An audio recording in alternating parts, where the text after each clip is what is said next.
Esther 5. On the third day, Esther put on her royal robes and stood in the inner court of the king's palace in front of the king's quarters, while the king was sitting on his royal throne inside the throne room opposite the entrance to the palace. And when the king saw Queen Esther standing in the court, she won favor in his sight, and he held out to Esther the golden scepter that was in his hand. Then Esther approached and touched the tip of the scepter, and the king said to her, "What is it, Queen Esther? What is your request? It shall be given you, even to the half of my kingdom." And Esther said, "If it please the king, let the king and Haman come today to a feast that I have prepared for the king." Then the king said, "Bring Haman quickly, so that we may do as Esther has asked." So the king and Haman came to the feast that Esther had prepared. And as they were drinking wine after the feast, the king said to Esther, "What is your wish? It shall be granted you.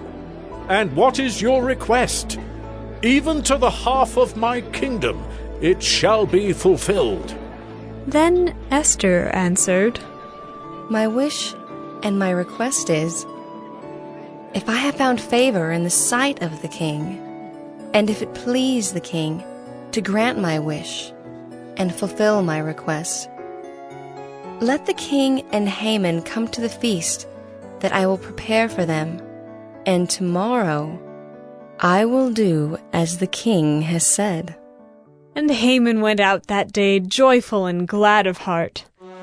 But when Haman saw Mordecai in the king's gate, that he neither rose nor trembled before him, he was filled with wrath against Mordecai.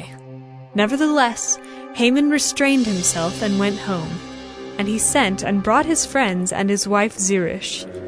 And Haman recounted to them the splendor of his riches, the number of his sons, all the promotions with which the king had honored him, and how he had advanced him above the officials and the servants of the king.